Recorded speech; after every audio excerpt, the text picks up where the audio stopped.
Hindi ako sigurado kung in love na ba siya or just infatuated, pero sigurado akong may nararamdaman siya para sa akin. This is the first time na naging transparent siya. Dati-rati napakahirap niyang basahin. Parang siyang malarnig na CAA, impossible to read, impossible to guess what she was thinking. Who would thought, puso lang pala ang kahinaan niya. Isang bagay na hindi nila napaghandaan. She doesn't even know how to react dahil mukhang bago lang ito sa kanya.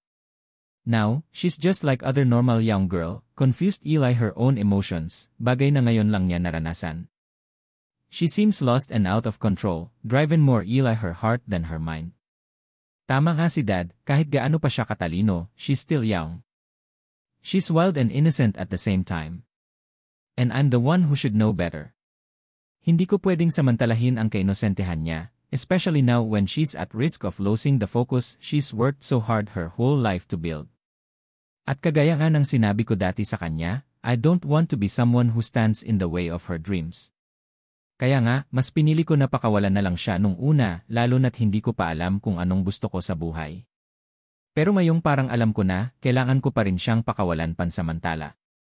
Kung hindi ko yun gagawin, siguradong masisira lahat ng plano nila para sa kanya.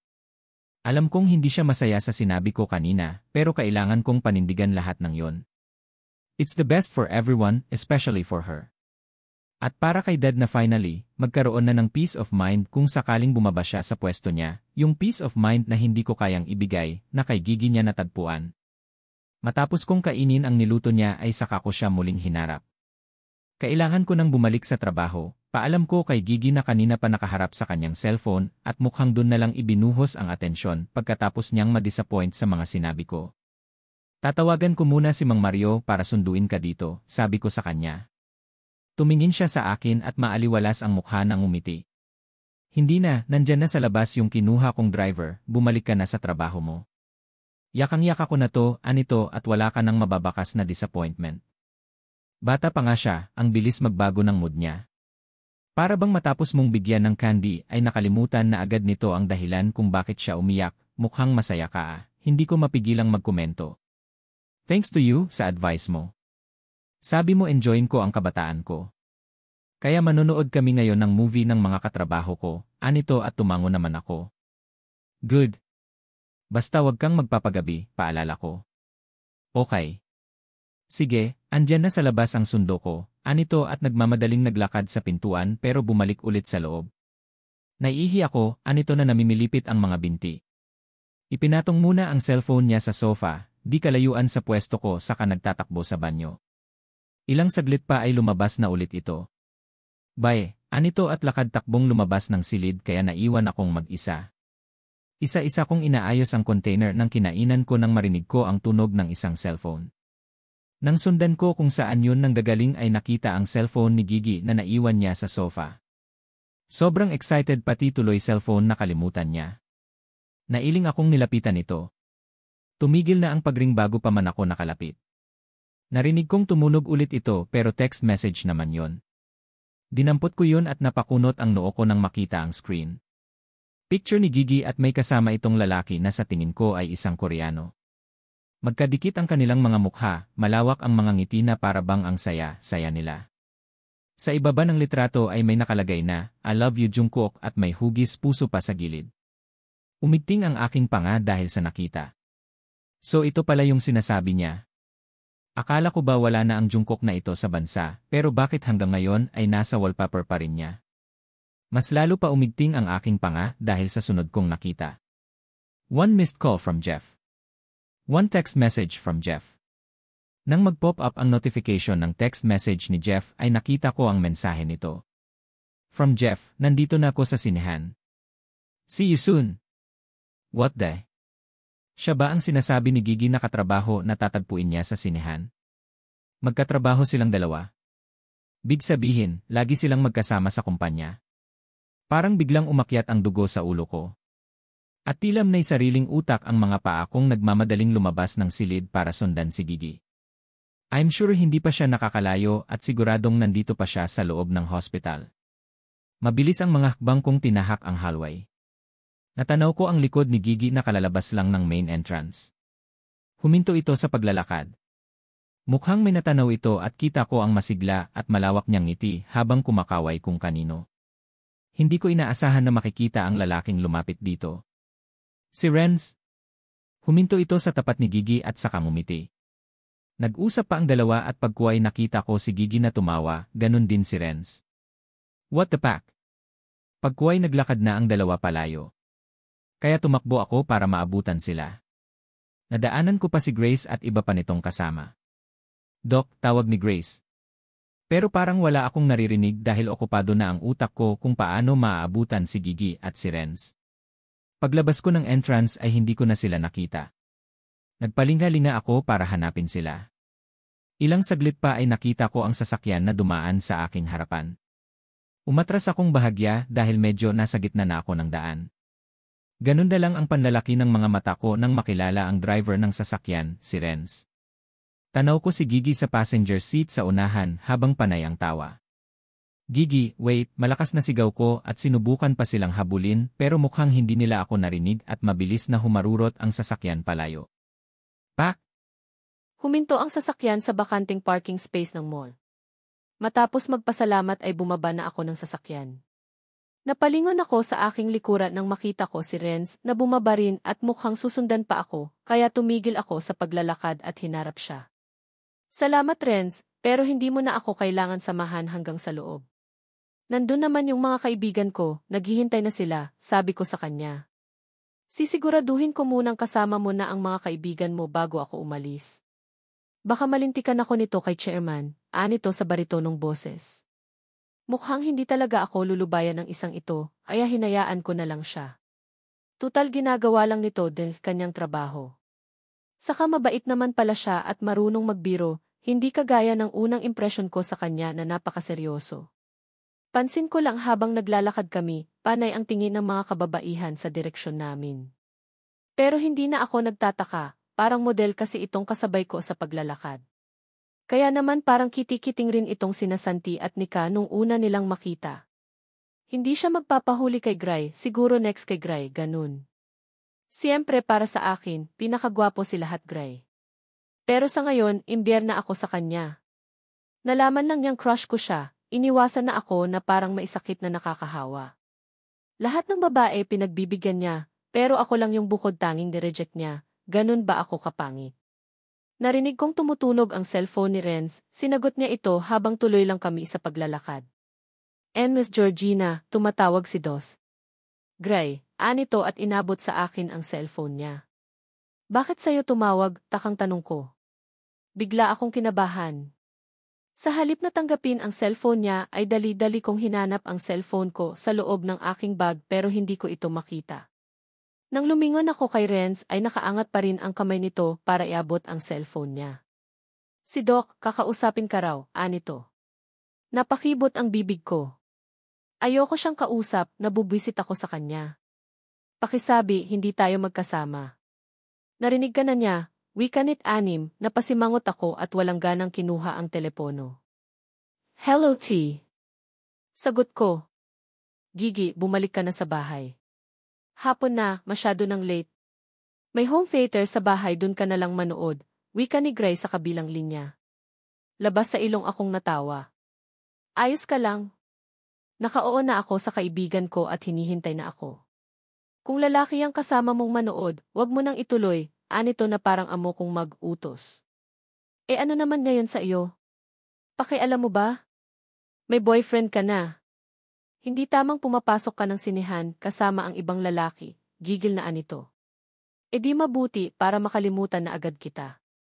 Promise, paglabas ko ng sinehan iba na ang itinitibok nito. Subukan mo lang manood kasama ng Jeff na yan, malilintikan ka talaga sa akin, ani Gray na parang siya pa ang galit.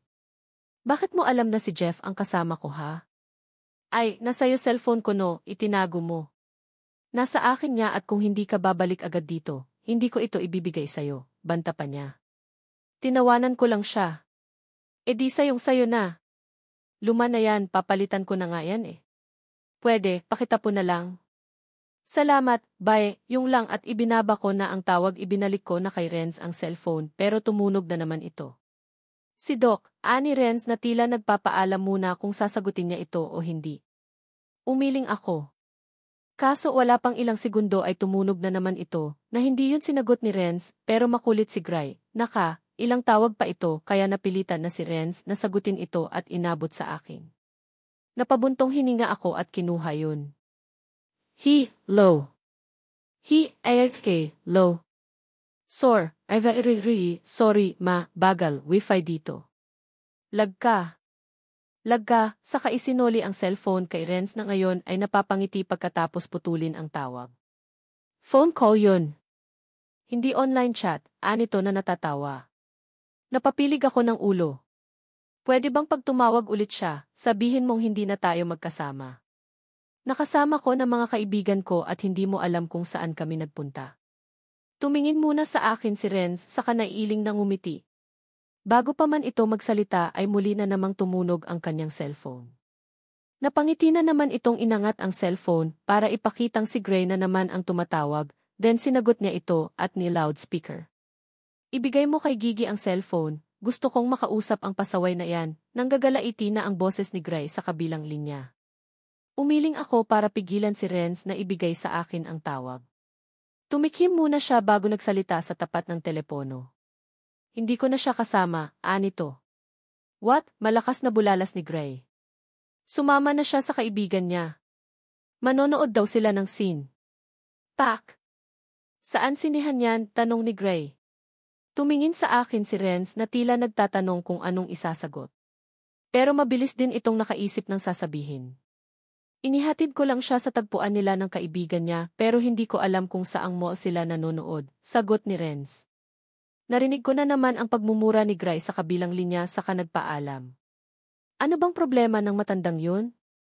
Nagpaalam na naman ako sa kanya tapos ngayon babawiin niya. Ang laki talaga ng saltik, reklamo ko. Narinig kong natawa si Renz. Ganon talaga kapag tumatanda na, nagiging masungit, sumakay pa ito sa pagbibiro ko. Baka nagme-menopause na kamo, sabi ko at saka ako tumawa ng tumawa. Enjoying mo na lang ang palabas, siguradong pagbalik no sa mansion mamomroblema ka, payo ni Renz. Ay, hindi na siya sa mansion titira. Dun siya sa kondo didiretso paglabas niya ng hospital, saad ko. Good luck sa inyo, nakangiting sabi ni Renz. Salamat Renz ha. Pasensya na rin, nagsinungalin ka pa. Hayaan mo, sa isang araw, makakabawi din ako sayo, sabi ko sa kanya. Sure, tatandaan ko yan, nakangiting anito. I-text mo ako kapag tapos na kayong manood, para ihatid kita sa mansion, dugtong nito. Umiling ako. Wag na, okay na. Kaya ko nang umuwi mag-isa. Sasabay na lang ako sa mga kaibigan ko, may dalang sasakyan ang isa sa kanila. Okay, bukas susunduin para sa ihatid ka sa trabaho. Ang alam ko bukas na bubuin yung surgical robot. Kapag hindi natin ma-achieve yung required performance, disqualified na tayo sa bidding, anito. Sana successful, kundi pangalawang araw pa lang namin sa trabaho baka masipa na agad kami, pabiro kong sabi. Malayo pa lang ay tanaw ko na sina Santi at Nika na maluwang ang mga ngiti habang kumakaway. Akala mo naman ang tagal naming hindi nagkita. Pero sa tingin ko, mas mukha silang excited hindi dahil sa akin kundi sa kasama ko. Kita ko pa silang nagsusundutan ng kanilang mga tagiliran. Paglapit namin, si Renz agad ang binati ng mga ito.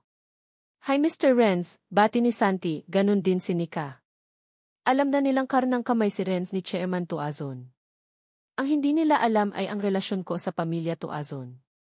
Nahihiya pa kasi akong sabihin na may boyfriend na ako at kasama ko pa sa iisang bubong. Magalang namang silang binati pabalik ni Renz. Pagkatapos ay nagpaalam din agad ito sa amin. Nanliligaw ba siya sa'yo? Bakit lagi kanyang inihahatid? Tanong ni Santi nang kami-kami na lang. Wow, ang pogi naman nun para ligawan ako. Nautusan lang yan ni Chairman mag-drive, kasama sa deal, sabi ko na lang. Hindi na sila nagtanong pa at excited nang bumili na kakainin namin sa sinehan. Bumibili kami ng popcorn nang si Jeff naman ang dumating, saka kami sabay-sabay na pumasok sa loob. May 2 oras din ang itinagal ng pelikula. Paglabas namin sa sinehan ay dumiretso naman kami sa isang fast food. Pagkatapos kumain ay ikot-ikot pa kami sa mall. Nagtingin-tingin na rin ako ng bagong cellphone. Baka kasi totohanin ni Gray yung sinabi kong itapon na lang niya ang cellphone ko. Hindi na ako magtataka kung ganun niya ang gawin niya, ang laki kasi ng saltik ng sangyon. Isa pa, luma na talaga ang cellphone ko, baka nga isipin niya na patapon na yun. Hindi ko na namalayan kung anong oras na dahil nag-enjoy ako kasama ng mga kaibigan ko. Nakalimutan ko na nga pansamantala ang sama ng loob ko kay Gray. Sakay kaming apat sa family car ni na Jeff nang magpasya na kaming umuwi. Family driver nila ang nagmamaneho ng sasakyan. Isa-isa rin niya kaming inihatid sa aming mga tinutuluyan. Ako yung pinakamalapit ang address kaya ako ang pinakaunang bumababa. Dito na lang ako, paalam ko sa kanila. Sa labas ng gate ako nagpababa. Baka kasi kung sino pa ang makilala nila sa loob, mahaba-haba na namang paliwanagan yun. Nakilala naman ako ng gwardiya at agad niya akong pinapasok. Ngayon ko lang naranasan na maglakad mula sa gate. Mas maganda palang pagmasdan ang kabuuan ng bahay mula dito sa malayo kaysa sa view kapag nasa loob ako ng sasakyan. Gabi na at bukas na ang mga ilaw sa labas. Kaya naman naging romantic ang ambience lalo na ang garden. Pakiramdam ko ay nasa park ako at para tuloy ang sarap tumambay dito. Inikot kong muli ang aking paningin sa buong paligid. Ganun na lang ang aking pagkagulat nang mahagip ng aking paningin ang bulto ng isang lalaki, si Gray. Papalapit ito sa akin at mukha siyang aburido. Pero teka, akala ko ba andun siya sa kondo niya? Akala ko pa naman makakapag-move on ako ng tahimik. Paano ko yun magagawa kung andito pa rin siya? Bakit ngayon ka lang, bungad nito na hindi maipinta ang mukha? 2 oras ang buong movie, tapos kumain pa kami sa kanamasyal. Paliwanag ko sa mababang tono, kahit may inis pa rin akong nararamdaman sa kanya. Di ba sabi ko umuwi ka na, anito habang salubong ang mga kilay. Napalunok ako nang maalala yung usapan namin kanina sa telepono. Ha? Malay ko, hindi kasi kita maintindihan kanina eh. Mahina yung signal, palusot ko at saka nagpatuloy sa aking paglakad. Wag mo akong pinagluloloko, alam kong naintindihan mo yung sinabi ko kanina, anitong parang galit. Tumaas ang kilay ko sa sinabi niya. Huminto ako sa paglalakad at pumihit paharap ulit sa kanya. Naintindihan nga kita. May usapan tayong walang pakialamanan sa isa't isa, di ba? Gagawin mo ang gusto mo, gagawin ko rin ang gusto ko. So, bakit ngayon nakikialam ka? At isa pa, alam mong manonood ako ng scene at katrabaho ko ang kasama ko, palatak ko. Hindi mo sinabing lalaki ang kasama mo, anitong umigting na ang panga kaya alam kong piko na siya. Kaya naman ginatungan ko pa. Makaganti man lang sa pananakit niya sa akin kanina. Nagmo-move on na kasi ako, kaya nakipagdat na ako sa iba, pagsisinungalin ko, pang-asar lang sa kanya. Saka ko binilisan ang hakbang palayo. Gigi! Break na tayo, sigaw ko at saka ako nagtatakbo papasok ng bahay. Nakarating agad ako sa aking silid at inilock ko ang pintuan. Patalon akong dumapa sa kama. Ay, nakakainis. Pagkatapos niya akong saktan, pipigilan niya akong magsaya kasama ng mga kaibigan ko. Napaka-unfair niya. Nahinto ako sa pag-iisip nang marinig kong may pumipihit ng seradura ng pinto, pero nakalock yun. Gigi, buksan mo to, rinig kong tawag ni Gray. Kainis, hindi ba niya talaga ako tatantanan? Hindi ko na lang siya pinansin. Alam ko namang may susi siya at sigurado akong maya-maya lang ay nandito na siya sa loob. At hindi nga ako nagkamali dahil pagkatapos niyang manahimik sa labas, ilang minuto pa ay bumukas na ang pintuan. Anong ginagawa mo rito? Hindi ba dapat nasa kondo ka na, nakataas ang kilay na tanong ko habang nakaupo ako sa gilid ng kama. Paano ko gagawin yun kung alam kong puro kalokohan yung ginagawa mo? May boyfriend ka na, pero nanonood ka pa ng scene kasama ng ibang lalaki. Mapakla akong natawa. Anong kalokohan ba ang pinagsasasabi niya? Excuse me, sa ating dalawa, ikaw itong may kalokohang ginagawa. May girlfriend ka na pero nagpapaluto ka pa rin sa iba. Napasuklay na lang ng buhok si Gray habang nakapamiwang ang isang kamay. Muli akong nagsalita. Wala na akong pakialam kahit ano pang gawin niyo ng babae mo. Tapos na tayong mag-usap tungkol dyan. Bahala ka sa buhay mo, bahala ako sa buhay ko. Kaya umalis ka na at pumunta ka na dun sa kondong ipinagmamalaki mo. Inis akong tumayo sa kama para sana magbanyo nang pigilan niya ako sa aking braso. Anong ginawa niyo ng Jeff na yun? Hinawakan ka ba niya sa kamay, maring tanong nito. Mapakla akong natawa at marahang lumingon sa kanya. Wala ka na dun. Ano nga, Gigil na sabi ni Gray sa mas malakas na boses kaya nilakasan ko rin ang boses ko nang sumagot ako. Bakit ka ba nakikialam, ha? Parang kang baliw dyan, pagkatapos mo akong, I'm jealous, alright, bulalas ni Gray. Halos mabingi ang tenga ko sa lakas ng kanyang boses. Kaya naputol ang sana ay sasabihin ko pa at hindi makapaniwalang napatingin sa kanyang mukhang ngayon ay namumula na. Kitang-kita ko rin ang mga ugat na lumitaw sa kanyang lid. Call it whatever the hell you want, but I'm packing jealous right now, and it's driving me out of Ed's packing mind. Sobrang lakas ng boses niya pero para akong nabingi dahil sa narinig tumahimik din siya pagkatapos pero kita ko ang mabilis na tahip kanyang dibdib na bumabakat sa manipis na white t-shirt nito. Taas baba ng kanyang dibdib na parang habol nito ang hinga.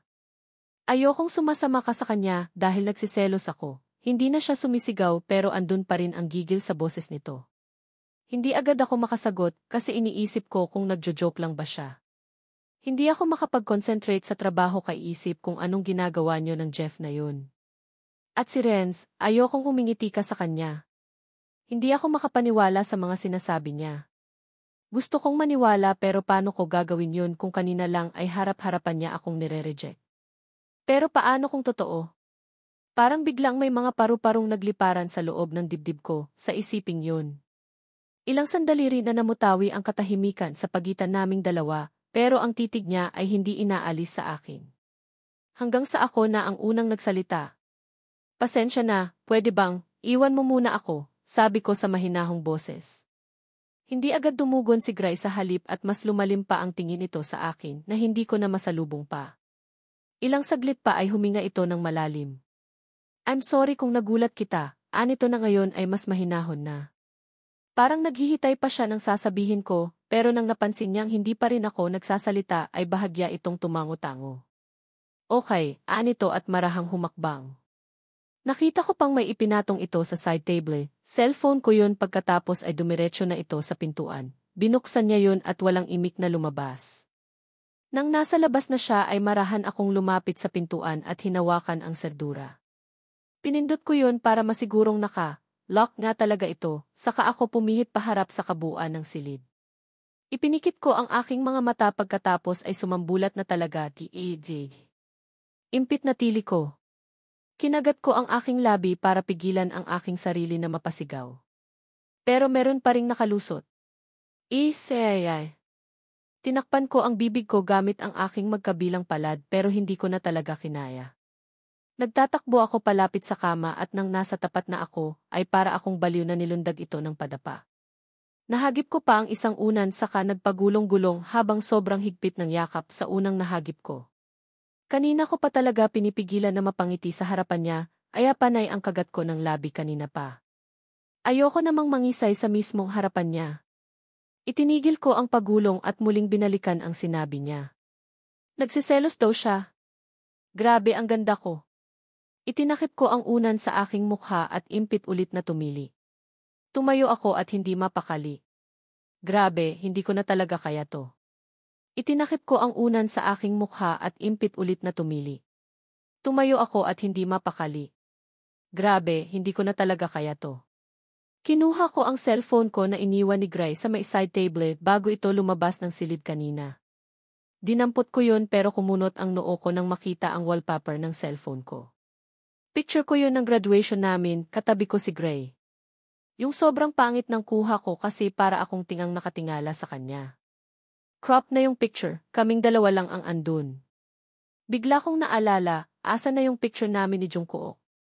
Huwag niyang sabihing pinalitan niya at itong pangit na picture ko ang ipinalit niya. Mamaya ko na po problemahin si Jungkook, may kailangan pa akong gawin. Binuksan ko ang phone book at hinanap ang number ng taong tatawagan ko. Isa ang tawag pa lang ay sumagot na ito.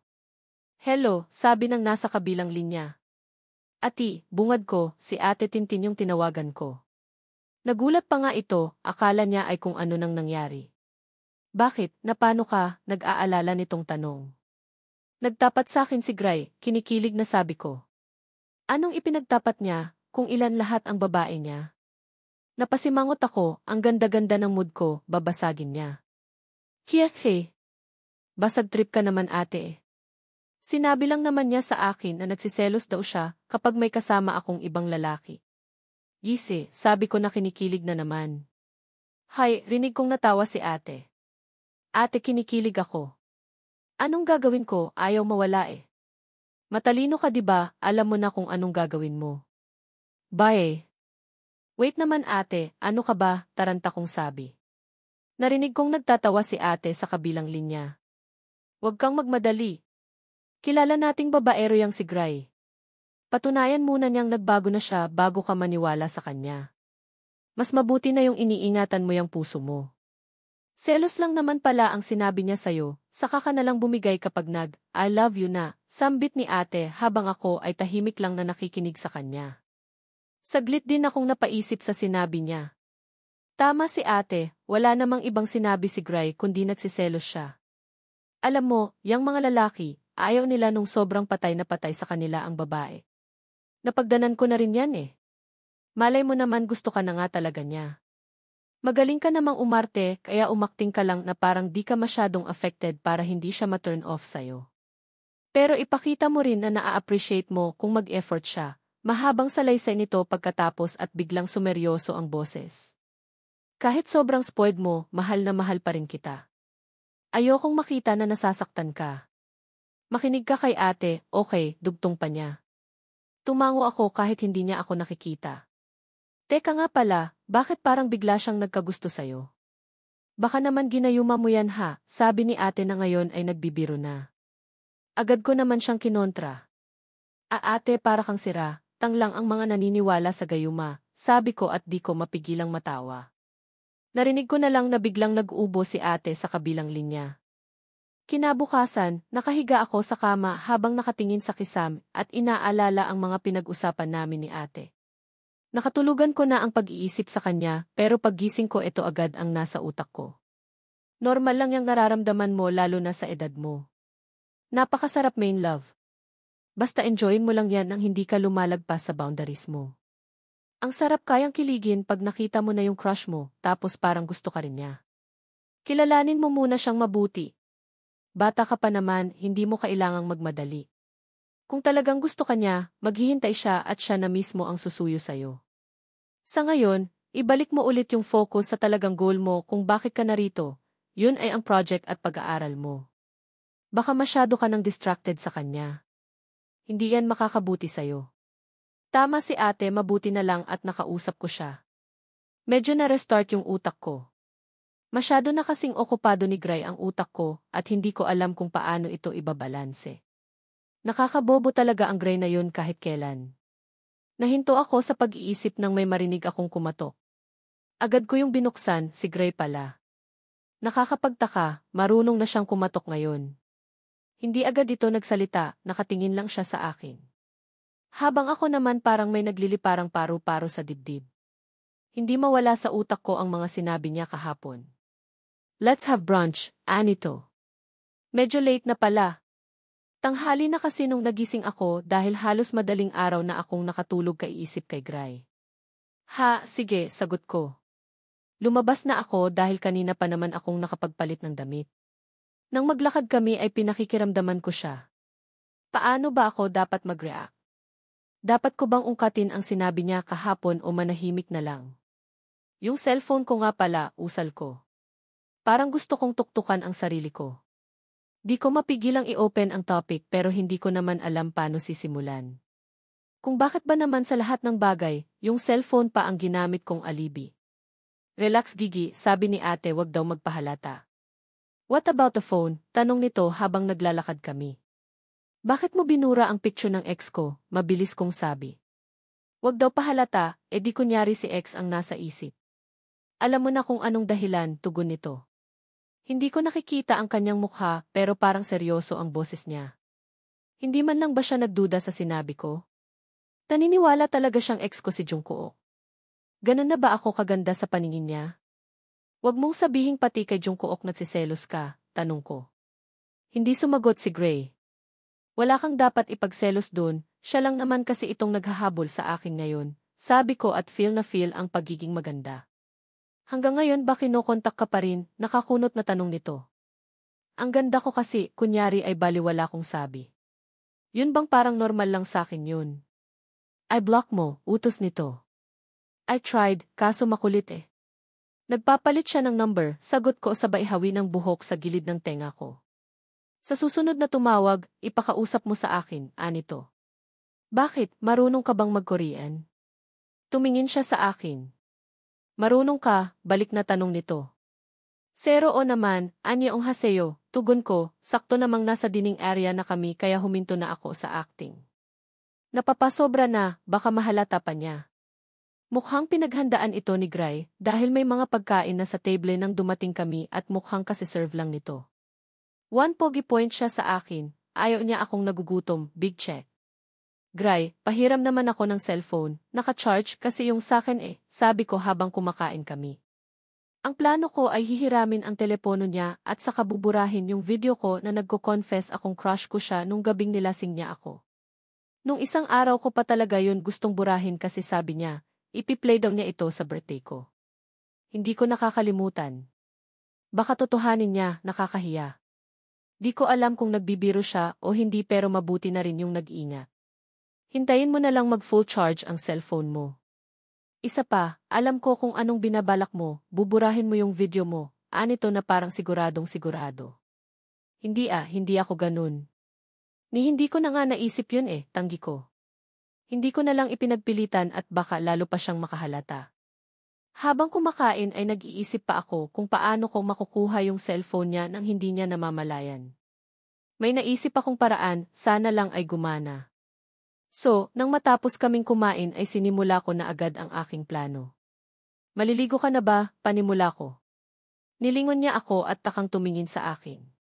Bakit, gustong mong sumabay? Baka matakot ka ulit sa anaconda, pilyong itinito. Napakamalisyoso talaga ng utak nito kahit kailan. Nakakatakot talaga, kasi puro bala, mabilis kong napigilan ang bibig ko. Puro nang hahamon niyang sabi. Wala, mabilis kong tugon at umiwas ng tingin. Kakainin mo rin yung mga sinasabi mo, mahina pero rinig kong sabi niya. Mauna na ako, maliligo pa ako, anito at umalis na. Lihim akong nagdiwang dahil sa sinabi niya. Pagkakataon ko nang makuha ang telepono niya.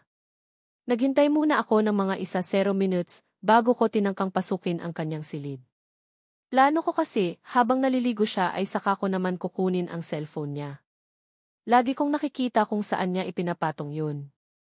Nang sa tingin ko ay naliligo na siya, ay saka ako maingat na pumasok sa kanyang silid. Tama nga ang tansya ako, naliligo na siya sa mga oras na ito. Nang makapasok ay mabilis kong tinungo ang side table ng kama niya pero wala dun ang cellphone. Nagpalinga-linga ako pero walang cellphone kahit saan. Napakislot ako nang marinig kong bumukas ang pintuan ng banyo. Shit! Tapos na ba siyang maligo? Hindi ako pwedeng tumakbo sa pintuan dahil maabutan niya ako. Sa kinatatayuan ko ngayon, ang pinakamalapit na pwede kong pagtaguan ay ang built-in closet niya. Wala nang oras kaya dali-dali na akong pumasok sa loob. Puro mga nakahanger na damit ang nasa loob.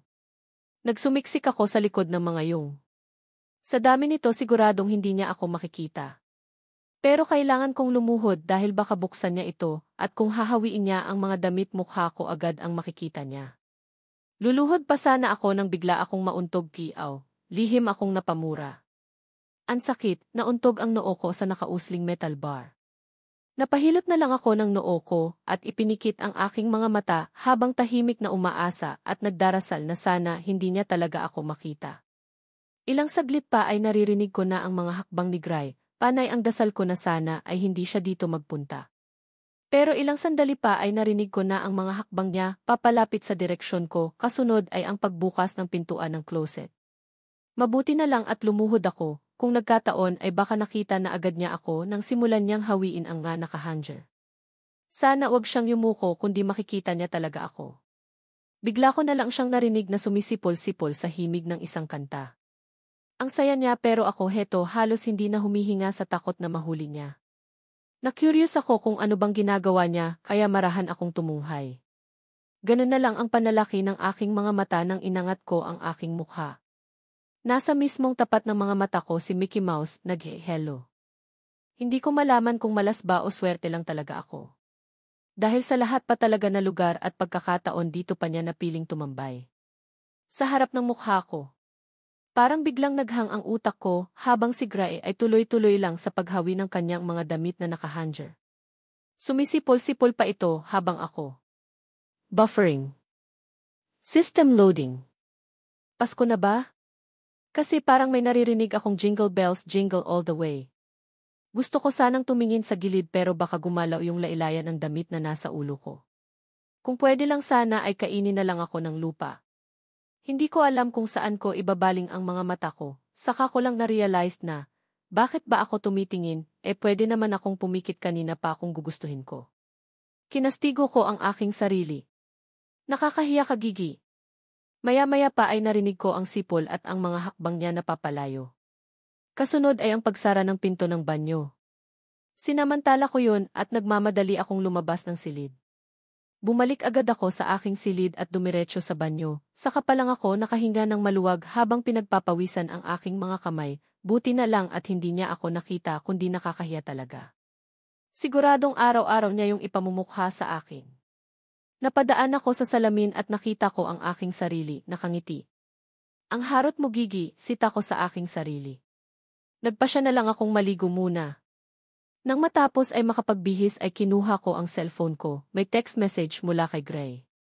Hindi na raw niya ako mahihintay matapos maligo. Nagmamadali ito at kasama nito si Chairman. May pupuntahan lang daw silang property. Buti naman sa isip-isip ko. At least may oras ako para makamove on sa nakita ko kanina. Kung ano-ano na lang ang ginawa kong maghapon para hindi mainit. Nang bandang 4 na ay kinuha ko ang aquarium ni Stringbean at lumabas ako ng silid, may dala ring akong libro. Dumiretso ako sa garden kung saan pwede akong makalanghap ng sariwang hangin. Kinuha ko ang boat ng crickets at pinakain si Stringbean. Pagkatapos ay tumambay na lang ako dito sa garden. May magandang swing dito na may sandalan pa. Nung isang araw ko pa ito nakita mula sa bintana ng aking silid pero ngayon ko palang napuntahan. Naupo ako sa swing at nagbasa ng libro. Kahit paano ay nawala na ang atensyon ko sa nangyari kanina sa silid ni Gray. Hindi ko na namalayan ang paglipas ng oras dahil sa pagbabasa ng libro. Miss G, andito ka lang pala, boses ng babae. Nang lingunin ko, nakita ko si Nancy. Kanina ka pa po pinapahanap ni na Madam. Kakain na raw, anito. Okay, pakisabi susunod na lang ako, sabi ko sa kanya. Tumayo na agad ako at iniwan muna si Stringbean dito, mamaya ko na siya babalikan. Sa bandang kaliwa ay may faucet kung saan ako naghugas ng kamay saka nagtungo sa dining room. Nadatnan ko na dun si Chairman, si Madam at si Daga, I mean si Gray. Pagpasok ko ay sabay-sabay silang napatingin sa akin, titig na titig nagtataka ako kung bakit ganun na lang sila kung makatingin. Galit ba sila dahil pinaghintay ko sila? Hello po, sabi ko na lang. Naglakad ako palapit kay Gray kung saan ako palaging nakapwesto. Tumayo siya para ayusin ang upuan ko kaya walang kahirap-hirap na nagsalubong ang aming mga mata. Ngumiti siya sa akin kaso iba ang rumirehistro sa utak ko.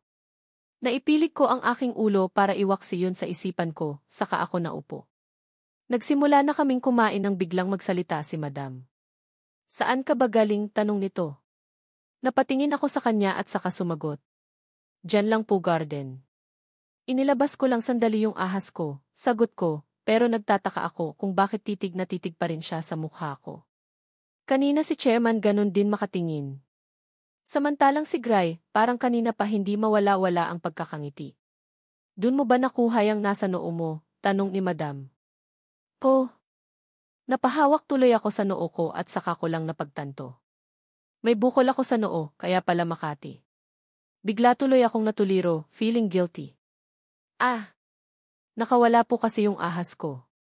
Hinanap ko po sa damuhan. Ayun, nauntog ako sa malaking bato, palusot ko. Narinig ko ang mahinang pagtawa ni Gray sa tabi ko. Huli na bago ko maisip kung may bato nga ba dun sa garden. Parang wala naman akong nakita. Hindi naman nag-usisa pa si Madam, mabuti naman. Susubo na sana ako nang marinig kong magsalita si Gray. Mag-ingat ka sa susunod. Huwag yung kung saan-saan ka nagsusuot. Baka anakonda ang makita mo dun, matuklaw ka, anito. Nang tingnan ko siya sa gilid ko ay kita kong nakaangat ang sulok ng labi nito. Tapos ay sumubo ng pagkain. Kahit mumunguya ay may nakapaskil na ngisi sa labi. Tuklaw ka dyan, nakanguso at pabulong na sabi ko sa kasumubo. Hindi ko na lang siya pinansin at tuloy lang sa aking pagkain.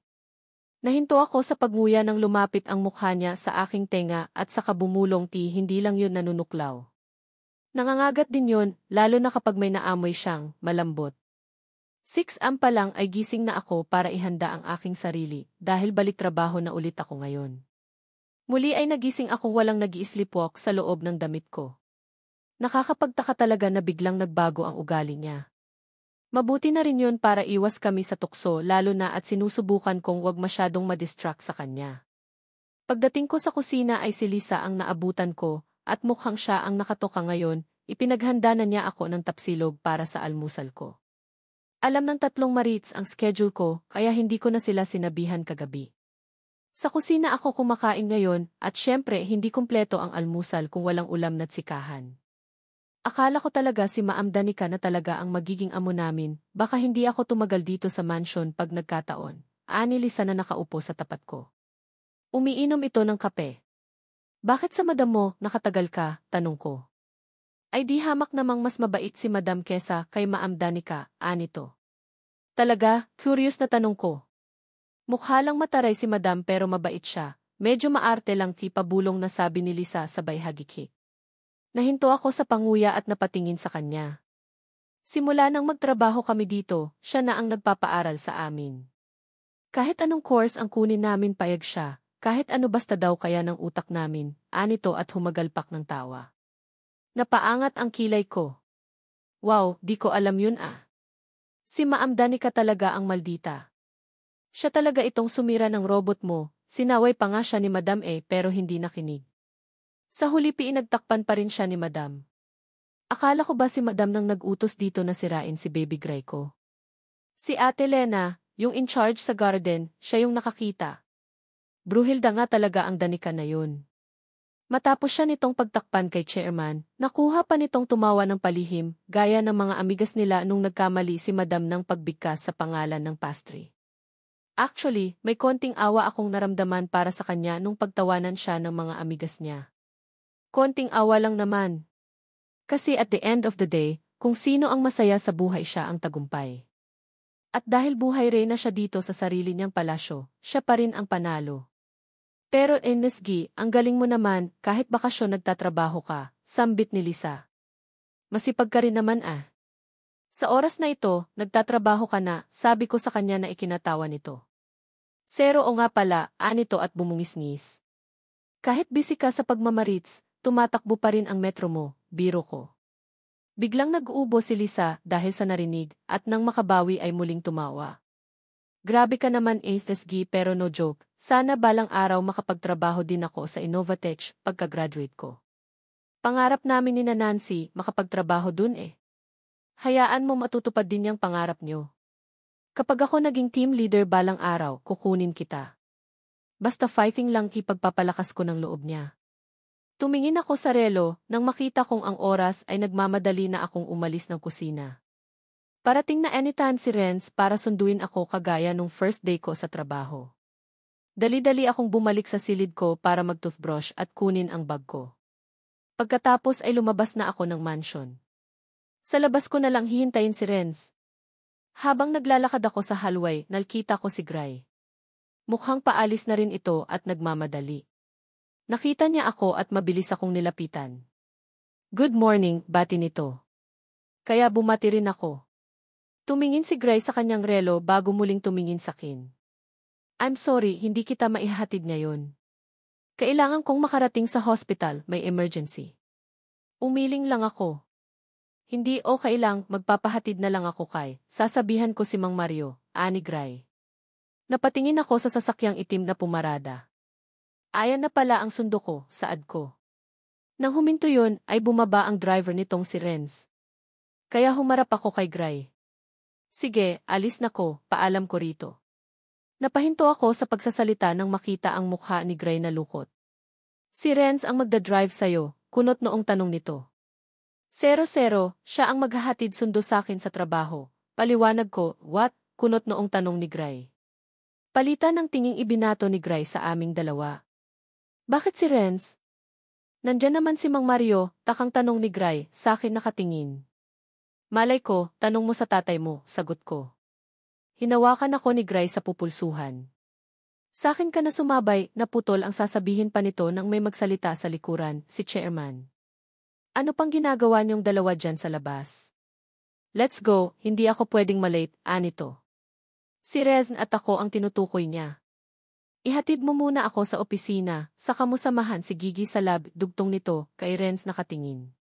Dad, ako na ang maghahatid sa girlfriend ko, sabat ni Gray. Lumingon si Chairman kay Gray. Dumako ang tingin nito sa kamay ni Gray na nakahawak sa pupulsuhan ko, pagkuay muling umangat ang tingin. Akala ko ba nagmamadali ka? Lumakad ka na, si Renz na ang bahala sa kanya, sabi nito sa anak. Yun lang at tumalikod na ito para sumakay sa loob ng sasakyan. Napatingin na lang ako kay Gray na parang wala yatang balak na bitawan ako. Simon Gigi, get in. Bahagya akong napaigtad nang marinig ang boses ni Chairman at agad na kumalas sa hawak ni Gray. Bye, sabi ko kay Gray saka sumunod kay Chairman sa loob ng sasakyan. Habang papaalis ang kami ay kita ko mula sa aking kinaupuan si Gray na nakatanaw sa aming sinasakyan. Maya-maya pa ay may kausap na si Chairman sa telepono at mukhang importante. Narinig ko sa usapan ay papunta siya ngayon ng Cebu para sa isang business deal. Sakto namang tumunog din ang cellphone ko kaya hininaan ko agad ang volume nito saka ipinasok sa loob ng bag para hindi makaistorbo kay Chairman. Nang bumaba ng sasakyan si Chairman Tuazon, ilang minuto lang ay ako naman ang bumaba ng sasakyan. Hindi mo na ako kailangan samahan hanggang sa loob. Dikit na kami ni Kuya Guard, sabi ko kay Renz. Napangiti siya sa sinabi ko. Sigurado ka, tanong nito. O Zero, saka nandyan na rin ang mga kaibigan ko, sabi ko pasabay turo sa dalawang nakatayo sa may entrance ng building, sina Santi at Nika. Mukhang hindi pa dumarating si Jeff na palaging huling dumating POK Miss Georgina, kapag may problema, tawagan mo lang ako. Nag-thumbs up ako kay Renz saka nagpaalam. Innovatech Lab. Tutok ang tingin ng lahat sa Arvosurd habang binubuo ito ng 3 engineers na mga naka-white jumpsuit. 4 hours na lang ay matatapos na ang deadline ng bidding. Sa bandang dulo, nakatayo si Gigi at mga kaibigan niya habang tahimik na nanood at kinakabahan sa magiging resulta. We're about to start the system boot, anang team leader. Starting. Arm 1. Online. Arm 2. Online. Arm 3. Failed. Arm 4. Failed. 3 beses nilang sinubukan pero failed every time. Maririnig ang mahinang bulungan. Ipinilit kasi ang laruan ng mga bata. Alam ng magkakaibigan na sila ang pinaparinggan ng mga ito. Hindi na nakatiis si Gigi dahil alam niyang walang mali sa design nila. Walang mali sa design namin. Nasa alignment, FS Mojers, understand you're enthusiastic, but we're in the middle of diagnostic, not a classroom debate, anang senior engineer. Magsasalita pa lang si Gigi nang biglang sumingit ang isang maihawak na tablet at kinausap ang senior engineer. Sir, tingnan niyo po ito, anitong nakatingin sa tablet. Napatiimbagang si Gigi sa katumalikod. May pupuntahan lang ako, anya sa mga kaibigan. Hindi na siya napigilan ng mga ito nang magtatakbo siya palayo. Napasunod naman sa kanya ang tingin ng mga nasa paligid. Typical teenager. Konting problema, iyak agad, anang isa na inaakalang umiiyak si Gigi. Ang hindi nila alam, tumakbo palabas ng testing zone si Gigi para kumpirmahin ang hinala niya tungkol sa metal casing na sa tingin niya ay siyang problema kaya nag-failed ang execution. Naalala niya ang sabi ng checker, sa precision vault daw itinatago ang mga parts ng Arvosurd kaya dun siya papunta ngayon. Kaya niyang patunayan ang kanyang hinala kapag nakausap niya si chairman pero wala na masyadong oras.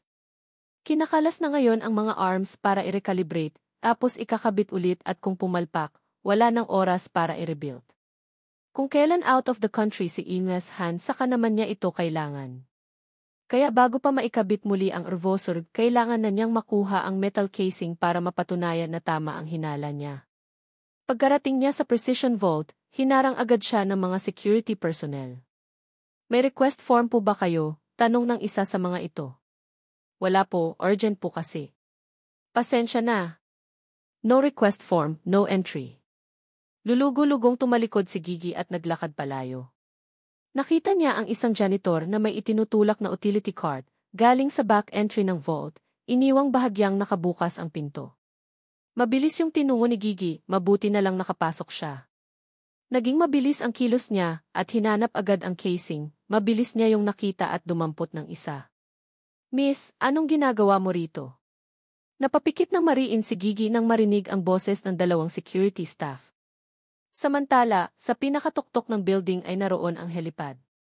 Mula sa helicopter ay bumaba sina Chairman Tuazon at Renz.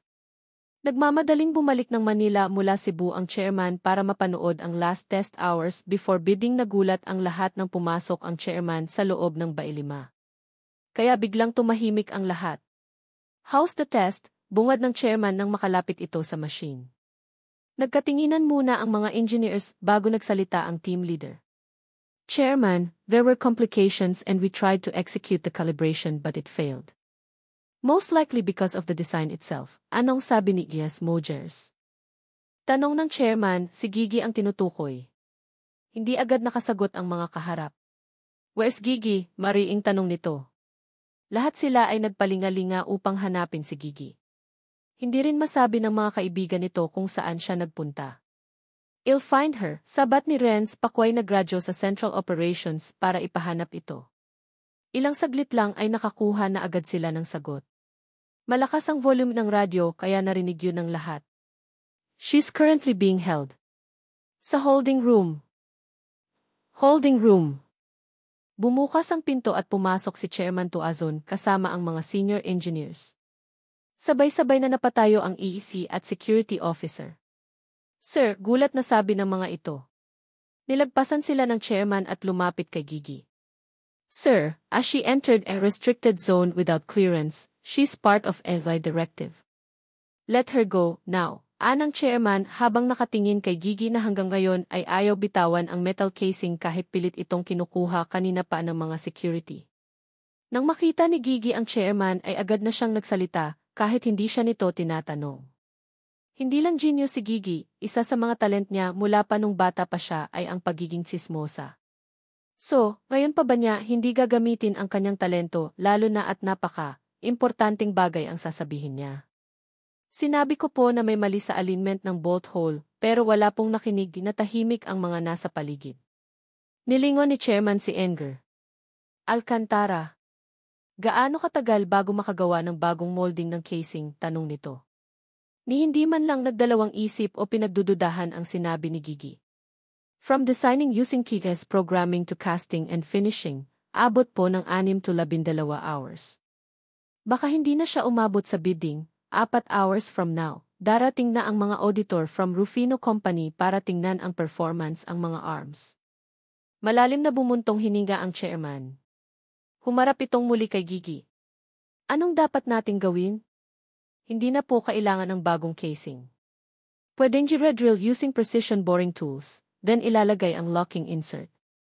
La-adjust ko na lang ang coding ng response calibration para umabot sa performance speed. Hindi po ito long-term solution. Eventually, luluwag din ito after few test runs. Sa ngayon sapat na po ito para maipakita sa Rufino na gumagana ang robot. Muling hinarap ng chairman si Enger. Alcantara. Gaano katagal bago nyo matapos ang from red drill to testing? 1 hour for red drill, approximately 30 minutes for assembly and calibration update and another 3 minutes for final testing. Okay then. Ibang team ang kunin nyo. Gamitin nyo ang backup engineering team. Ipasok nyo rin yung 3 pang estudyante since they know this design better than anyone. Let Georgina lead the team this time. Give her the floor and full access. After 2 hours.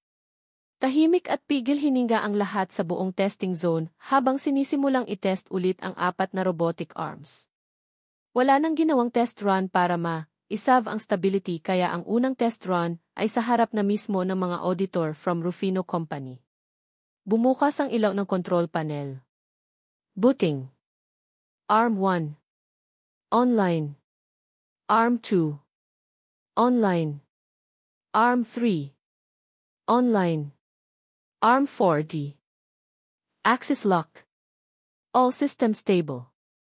Calibration, 72.1% success. Masigabong palakpakan ang namutawi sa buong testing zone. Samantalang ang apat na magkakaibigan ay napatalon at napayakap sa isa't isa, at hindi mapigilang maiyak dahil sa sobrang tuwa. Lahat ay nakangiti. Maliban kay Chairman Tuazon. Binalingan nito si Renz. I want you to call for an emergency meeting with the Medical Engineering Division heads. I want everyone in the boardroom within 15 minutes, Maring Anito. Maya-maya pa ay galit na boses ni Chairman Tuazon ang namutawi sa boardroom. You all had months to prove yourselves but only gave me a broken machine. The girl walked in to save our faces, but you all refused to listen because you were too proud to accept that she was able to produce what you all failed to deliver. She was detained for accessing restricted area and treated like a thief. She's part of SY directive. Any disrespect to her is a direct assault to me. Isa-isa niyang tiningnan ang mga tao sa paligid. Saka ito muling nagsalita. Hindi inaasahan ng lahat ang sunod na maririnig. Inlas Georgina is not just the mind behind the system you failed to build. She's also the daughter-in-law, who's in training to be the next FDE and eventually take over the position in this company. Few hours ago. Kuyom ang palad ni Gray na naiwang nakatanaw na lang sa umalis na sasakyan. Kung hindi lang emergency ang pupuntahan niya sa hospital, hindi niya hahayaang sumama si Gigi kay Renz. Paano na lang pala kung hindi kasama ang kanyang ama ngayon, di silang dalawa lang ni Gigi ang magkasama. Minsan lang magkaroon ng ganitong kaagang meeting ang kanyang ama, kaya malaking chance na maraming pagkakataon na magkasama palagi ang dalawa. Hindi man niya aminin, alam niyang hindi rin basta-basta ang datingan nitong si Renz. Wala siyang alam kung anong background nito pagdating sa mga babae, pero base sa mga naririnig niya, he's the heartthrob sa kumpanya ni Dad.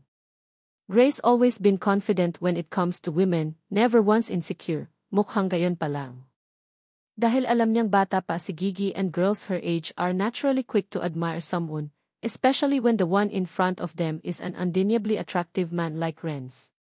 Hindi niya ugaling gumamit ng cellphone habang nagdadrive, pero nakakonect ang cellphone niya sa kanyang sasakyan, kaya ginamit niya ang dashboard para tawagan ito. Napapamura na lang siyang mag-isa dahil hindi sinasagot ni Gigi ang mga tawag niya. Nakarating na siya't lahat sa hospital ay hindi pa rin ito sumasagot. Dati-rati, kahit anong mood niya ay hindi naapektuhan ang kanyang trabaho. Oras na pumasok siya ng EE ay nasa serious working mode na siya. Pero hindi ngayon dahil alam niyang sa mga oras na ito, kung hindi si Renz ay baka ang Jeff na yun ang kasama ni Gigi ngayon. Dagdagan pa ng isang Koreanong hindi niya alarm kung bakit hanggang ngayon ay nakasave pa rin ang picture sa cellphone ng girlfriend niya. Kaya nga binura niya yun at pinalitan ng litrato nilang dalawa. Katatapos lang ni Gray na tumingin sa isang trauma case at naglalakad na siya pabalik sa station habang binabasa ang hawak niyang note sa chart. Kahinto pa lang niya sa harap ng nurse station nang sinalubong siya ni Dina, isang senior nurse. Doc, narinig niyang tawag nito at medyo hinihingal pa. May pedia case po tayo, bagong dating. Umiiyak, may hiwa sa kaliwang kamay. Malinis naman ang hiwa pero baka po kailangan tahiin. Nagpapanik kanina pero medyo kumalma na, saad ni Dina. Tumango si Gray at isinara ang chart at mabilis na naglakad kasunod ni Dina patungo sa bandang kayan ng EC, sa may pedia corner. Nadatnan nila ang isang bata, mga 13 years old, nalkaupo sa kama at ang kaliwang kamay ay balot sa gasa. Bahagyang namumugto ang mga mata, halatang nag-iiyak ito. Nasa tabi ng bata ang ina nito at marahang hinihimas ang likod. Nilapitan sila ni Gray at Nurse Dina. Hi, bati ni Gray sa kanila. Anong nangyari? Mahinahong tanong ni Gray kahit alam na niya. Doc. Tinulungan niya ako sa kusina. Nadulas yung kutsilyo sa daliri niya, paliwanag ng ina. Ngumiti si Gray. Very good ka pala, tinutulungan mo ang mommy mo kaysa mag-cellphone lang kian niya habang marahang inaalis ang gasa para silipin ang sugat. Medyo malalim pero wala namang litid na tinamaan. Tatahiin ko lang ito, wika ni Gray. Bahagyang nanginig ang balikat ng bata nang marinig ang sinabi ni Gray, halatang natakot ito. Huwag kang mag-alala, mas masakit pa ang math quiz kesa dito, pagbibiro niya para aluin ang bata. Sumingit sa usapan si Dina.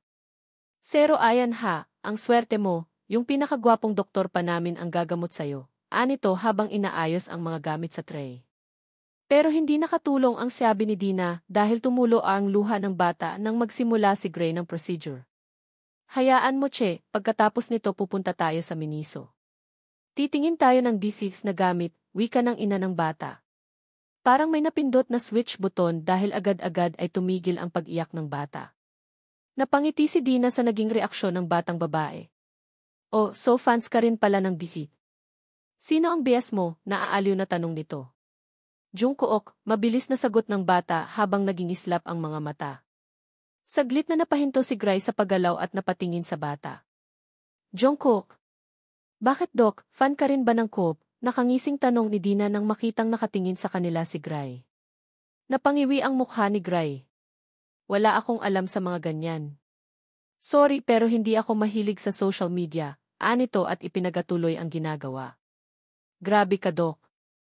Napag-iwanan ka na ng panahon, biro ni Dina, kahit nga mga anak kong lalaki kilala nila si Jungkook. Yung anak kong babae at lahat ng kaklase niya, idol siya, patuloy nito. Payak nang umiti si Gray. Deep inside, nabubwisit siya sa pangalang yun. Kapangalan kasi yun ng Koreanong binabanggit ni Gigi. Bigla tuloy siyang napaisip. Jungkook. Koreano. Bakit? Ano bang itsura niyan? Kunyari ay baliwalang tanong niya at ipinagpatuloy ang pagtahi. Dinukot ng ina ng pasyente ang cellphone nito at maihinanap sa Google.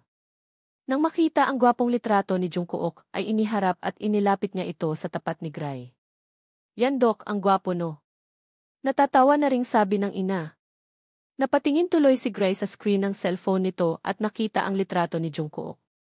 Yun ang lalaking kasama ni Gigi sa litrato habang cozy moment ang dalawa. Mabuti na lang at tapos na siya sa procedure dahil mariin siyang napapikit nang ma-realized na gingutim lang pala siya ni Gigi. Mapakla siya na tawa.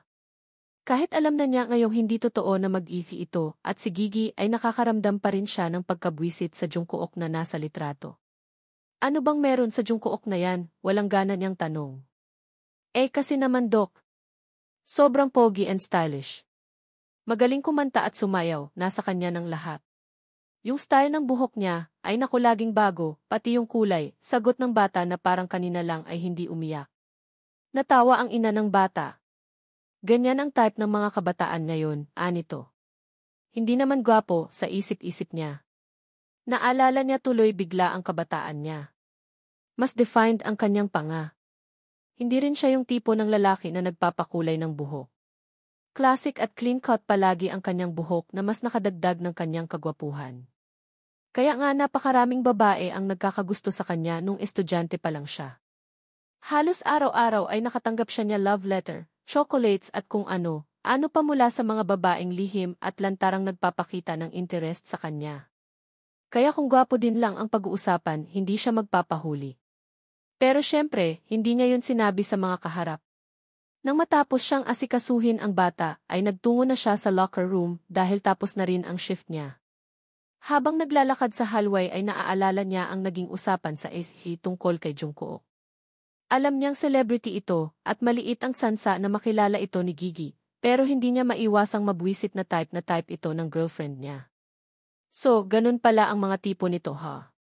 Bigla niyang naalala si Jeff, ang kaklase at katrabaho na rin ngayon ni Gigi. Kaya pala ganung magpuporma ang Jeff na yun dahil yun ang uso sa kabataan. Mapakla siyang natawa, mga walang taste. Habang palabas na siya ng hospital ay nakasalubong niya si James. Maaga pa, gusto mong sumama kina June, nagyaya na naman sa bar niya, anito. Umiling si Gray. Nagmamadali ako, may pupuntahan pa ako sa mall. Tugon ni Gray at hindi na hinintay pa ang sagot ng kaibigan, dire-diretso na siyang lumabas ng hospital. Dinukot niya ang kanyang cellphone at may denial. Nang magring ito ay agad yung sinagot ng nasa kabilang linya. Hello, Doc, tugon ni Renz sa kabilang linya. Anong oras ang labas ni Gigi mamaya? Tanong ni Gray. Dapat kanina pa siyang labas, pero nagsabi sa akin na 5 na daw siya magnegatibo 0 out, tugon ni Renz. Good, wika ni Gray. Huwag mo na siyang puntahan. Ako nang bahalang sumundo sa girlfriend ko, saad ni Gray at ipinag, diinan pa ang salitang girlfriend. Okay, yun lang ang isinagot ni Renz dito. Samantala, Saktong 5 nag-out ang magkakaibigan. Sa kabila ng mga nangyari ngayong araw sa trabaho ay nag-enjoy pa rin siya, kaya nagpa siya siyang late na umuwi at sumabay sa out ng ibang empleyado. Maiinip lang naman siya sa bahay, tapos hindi naman fix ang oras ng uwi ni Gray, kaya baka mamuti lang ang mga mata niya kung uwi siya ng maaga. Pansin lang niya na sa lahat ng madadaanan niya ay bahagyang humihinto ang mga empleyado at bahagya pang yumuyuko kagaya ng ginagawa nilang magkakaibigan kapag may nakakasalubong na mga katrabaho lalo na sa nga senior engineers. Nakakapagtaka dahil dati-rati naman ay para lang silang hangin sa mga ito, lalo na yung mga senior at elite engineers. Ngayon, parang iba na, kaya sobra siyang nagtataka. Ano pa man ang dahil ay mas gusto niya ito kaysa dun sa nung una na binabaliwala lang sila. Nagbukas ang elevator na sinasakyan nila. Masarap daw ang bubble tea dyan sa labas, daan muna tayo, aya ni Santi habang papalabas na sila ng elevator. Sige, favorite ko talaga ang milk tea. Di ba pareho lang yun, may tapioca balls lang ang bubble tea, segunda ni Nika. Social mo naman, tapioca balls talaga sago lang yun, biro ni Santi. Okay, divide treat, presenta ni Jeff. Yes. Magte-take out ako ng 3, pagbibiro ni Gigi pero may bahid ng katotohanan. Paborito kasi niya ang bubble tea. Habang abala sila sa kwentuhan ay bigla na lang impit na tumili si Santi. Hoy, tingnan mo, anito habang kinakalog ang braso ni Nika. Kaya napalingon ito sa tinitingnan ni Santi. Hala grabe, ang gwapo, ito naman ang parang kinilig sa kinakatayuan. Dahil doon ay na-curious na rin si Gigi at lumingon sa sinasabi ng mga ito. At doon nakita niya ang isang lalaki. Napakunot ang noo niya. Si Gray ba yun? Nakatayo ito malapit sa may front desk. Nakasandal ng bahagya sa may haligi habang binabati ito ng mga empleyado na nakakakilala sa kanya. Bukod sa mga empleyadong kilala siya, tawag pansin din siya sa mga babaeng dumaraan kahit tahimik lang siyang nakatayo dahil sa napakagwapong aura nito lalo na ngayon. May suot itong namahaling light beige with textured shirt cream, tapered trousers, na makikita mong suot ng mga sikat na fashion influencers at mga artista sa social media. Moderno pero malinis at ang presko ng kanyang dating. Bagay na bagay sa kanya. Ngayon lang nakita ni Gigi si Gray na ganito ang suot. Hindi kagaya ng nakasanayan itong polo shirt at long sleeves na tinernuhan lang ng ordinaryong slacks or jeans. Ibang-iba ang dating niya ngayon. Parang mas bumata ang lalaki dahil bagong ahit ito. Bagong gupit din ang buhok at halatang pinaglaanan ng oras ang modernong hairstyle nito kaya lalong lumutang ang kagwapuhan. Sa ilalim ng ilaw ng lobby ay makikita ang manipis at bahagyang highlights ng buhok nito na lumilitaw sa tuwing tatamaan ng liwanag ng ilaw.